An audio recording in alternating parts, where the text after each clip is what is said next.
देखिए, हजार क्या, मैं तो कहता हूं आज आपने देखा है लगभग 2500 लोगों को, क्योंकि हमारे 122-23 बूथ हैं, तो मैंने हर बूथ से 20 व्यक्ति बुलाने का अपना कार्यक्रम रखा था।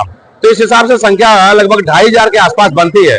और जिस प्रकार आपने देखा कि पृथला परिवार बूथ सम्मेलन किस प्रकार से रैली में तब्दील कर दिया पृथला क्षेत्र के मेरे पितातुल्य लोगों ने, और हमेशा से मुझे गाड़ियों से, बाइकों से, डीजे से और कंधों पर उठा करके लेके आते हैं। तो आज बूथ सम्मेलन को भी आज इन्होंने एक रैली के सम्मेलन के रूप में मनाने का काम किया है। तो इसके लिए मैं अपनी पृथला क्षेत्र की पितातुल्य देवतुल्य जनता का तहे दिल से धन्यवाद और आभार करता हूँ। क्या निर्देश दिए हैं आपने कार्यकर्ताओं को?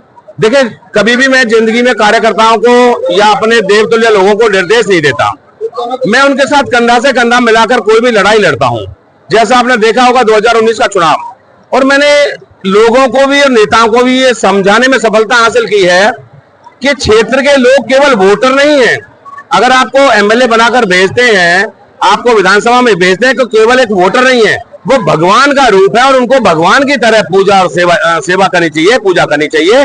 वो मैं क्षेत्र के लोगों के लिए करता हूं और आज उसी का परिणाम है, इनको भगवान मानता हूं। आज उसी का परिणाम है एक छोटा सा पृथला परिवार बूथ सम्मेलन एक बड़ा सम्मेलन हो गया। तो मैंने उनसे एक ही अपना जो है रिक्वेस्ट की है, उनसे अपना एक अनुरोध किया है कि 1 महीने के बाद चुनाव है और यह संभव है कि मुझे जिस पार्टी का मैं चाहता हूं, मेरी भारतीय जनता पार्टी का टिकट निश्चित तौर पर मिलेगा, जिस प्रकार मैंने भारतीय जनता पार्टी के लिए काम किया है।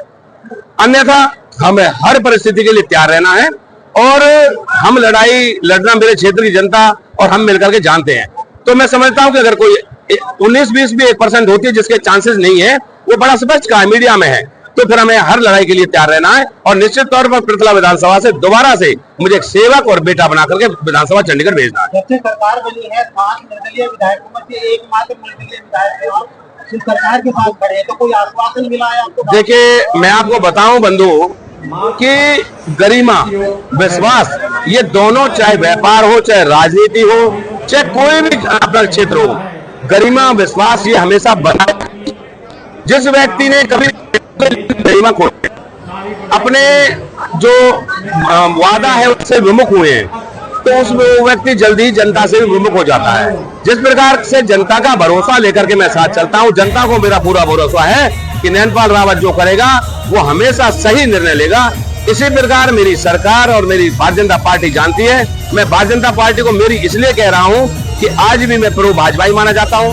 पूरे 5 साल के लिए भाजपा को समर्थन दिया, चाहे वो राज्यसभा चुनाव की बात हो, चाहे विधानसभा में कुछ सत्र की बात हो, चाहे कोई भी मामला हो, उस समय भारतीय जनता पार्टी का फ्रंट फुट पर आकर खेलता हूं। और अभी रिसेंटली बहन किरण चौधरी को यहाँ से राज्यसभा का सदस्य बनाया गया है, तो मैं इकलौता ऐसा विधायक हूँ जो आज भी भारतीय जनता पार्टी के साथ खड़ा हूँ। यानी मैं आपको बताऊं कि जिसको मैं जो जवान दे दूं, ना मैं जनता से धोखा कर सकता, ना मैं किसी सरकार से और ना किसी पार्टी से। देखिए, जजपा वालों को तो मैंने 2 साल पहले ही चेता दिया था। जब कोई जनता का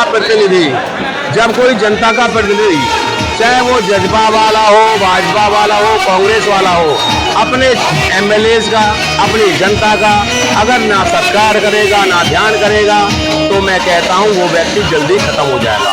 ऐसी बहुत सारी क्षेत्रीय पार्टियां हैं जिन्होंने अपना उल्लू सीधा करने के लिए किसी के साथ गठबंधन की सरकार बनाई और गठबंधन की सरकार बनाकर अपने एमएलएज को भूल गए, अपनी जनता को भूल गए, तो बहुत जल्दी उनको नीचे देखना पड़ता है। ये बिल्कुल नहीं। देखिए, ये शंखनाद या अन्य नाद वो लोग करते हैं जो 4.5 साल बैठ करके ये देखते हैं कि कौन सी पार्टी की लहर है, कौन से दल की हवा है, ये वो लोग करते हैं। मेरा शंखनाद तो मेरी जनता में पूरे 5 साल बराबर रहता है। ऐसा नहीं है कि मेरा जीतने के बाद है, मेरे को हारने के बाद भी बराबर शंखनाद रहता था। उसी का परिणाम है कि मैं 2019 में मेरे क्षेत्र के देवतुल्य लोगों ने, मेरी माताओं, बहनों ने, बुजुर्गों ने मुझे इंडिपेंडेंट विधानसभा में भेजा। शायद कोई ही ऐसा व्यक्ति है